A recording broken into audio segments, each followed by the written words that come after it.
Let's go to Bridget Ziegler. We had Bridget on.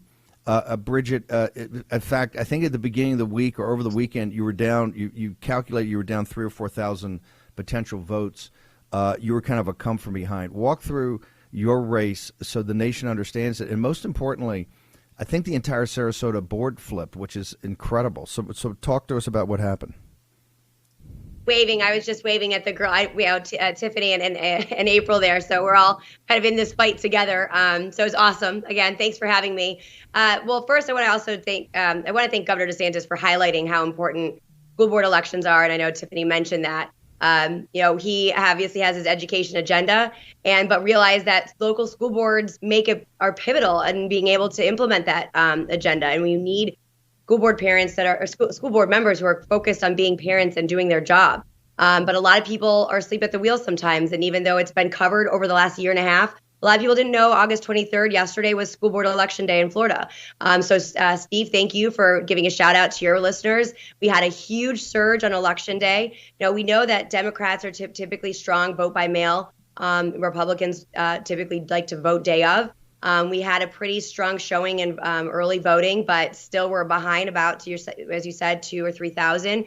And on election day, we outperformed 3-1 when it came to Democrats or Republicans. And I think it's a testament to Governor DeSantis shining a light on it. I think it's a testament to organizations like Moms for Liberty, 1776 Project, and even you, Steve, for highlighting and telling people to get out and vote, because we know people are aware and we know that parents rose up. And again, I cannot speak enough about that, is that this was just an amazing moment for our republic. This shows that the grassroots is where the power is, and that should be where the power is, and that everyone needs to, there's a massive rejection of the woke ideology. People are tired of their kids being exploited for the left's political agenda, and parents rose up. And I'm proud to be a part of that.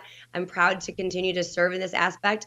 And as Tiffany mentioned, there's a lot of school board members who were elected recently. I've been at this for a while. And we're here to help them, because I can tell you, as someone who's served as a minority on my board for 2 terms, but refused to be captured and drink the Kool-Aid and hold the line, I know where a lot of these new school board members are going to be and how they're going to be feeling and some of those challenges. And so I'll be there working with them in coordination with the Leadership Institute to help train them and help them be strong conservatives that they promised they would be when they ran for election. So to help them transfer from campaign to governing as a conservative.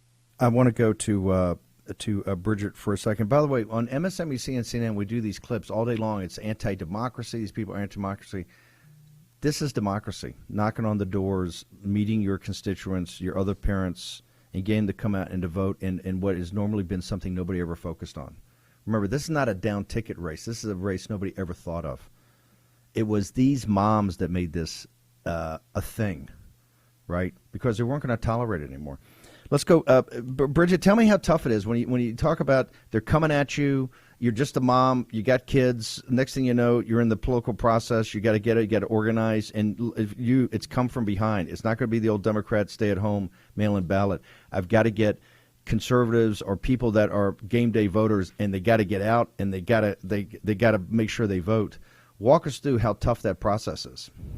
It's tough, but something I think all 3 of us had a good comment is that fire in your belly when what's your why, and especially if it's your kids. I mean, you're going to figure out a way to do it, but you do have to have that strategy. And one thing I think is really important for anyone considering to run, don't be shy about hitting these issues head on. So often you see people who run and they want to play in the middle. They don't want to offend anyone. No, these are common sense issues. And I think that is what you see, the common denominator about the winners last night, were people who are willing to take on these issues, not be fearful of what the left's going to throw at you, because they throw all these names because they can't win on issues, as April said. I mean, my opponent, and that's probably the same for everyone, their whole plan was defeat Ziegler for me, and anything. So they're not running for anything. They're running against us. And so we're running for our children, and we're running for our community and for our country. And so when it comes down to it, I think it's really important people be direct and go knock on doors, have those meet and greets. But you got to watch those numbers. You need to know the math behind it. If you're a single member or countywide, these are nonpartisan races. And you can get a sense of where you need to be. I mean, there are political consultants out there as well that help, but Ultimately, it's as many people as you can get in front of, getting your team in place. Like I said, those knocking on doors and having those living room meet and greets, because the media does you no favors. So raising money to be able to get your message out is very important, to counter the narrative that the left and the media all work in cahoots together. I've never seen the level of orchestration. This is my third race. I've never seen the level of orchestration like I did this past round when it came to the press, the elite money, the foundations, and the union / Democratic Party is pretty remarkable. But I think hang on. Talk about that for a second. The big foundations, they all come from the elites. The sources, all these elite foundations, the Ford Foundation, all that, in cahoots with the big unions, the teachers' unions, and the local media. They're all working in concert, and they're all working in concert to designate, whether it's you, April, Tiffany, whoever it is, whatever mom it is, that you're essentially you're a whack job, you're dangerous, you've got dangerous ideas, and you're just this side of a domestic terrorist. Is that what they try to do? Absolutely. And what I think, and this is a playbook, as I talk about, it happens in a lot of different areas. And what we found, it was pretty surprising at first, because you think about your foundations, oh, they're wonderful, they're nonprofits, they help support. Well, they also help support a substantial amount of programs inside the school district. And so when you see us pushing back on the woke ideology, which is permeating our school districts, a lot of things actually these are programs these foundations are pushing, and they realize that they're at risk. And so it's important for people to understand you have these elite, multi-million-dollar people that are, a select few, that they are not elected. They're not even in the district. They're not even in the system. The district's over leveraged from the money that they accept there, and they're kingmakers. And they work in cahoots with the local media. And you would have op-eds, advertisements, and articles all in one, just slid down together. And it's not by coincidence. And so that's what I'm saying. You're up against this, but the people have had it. And as Tiffany mentioned, and you, this is not partisan. This is common sense. That's why I implore anyone who's talking or thinking about doing this, do step up and do be direct. Don't be afraid of hitting these issues like straight on, because the left, the center, and the right, they don't want this for our children. They do not want this in our schools. They do not want this to be the future.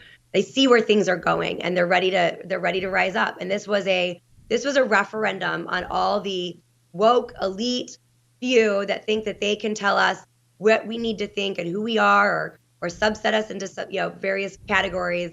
That's not what this country is about. That's not what we're about. The future of this nation was started decided last night.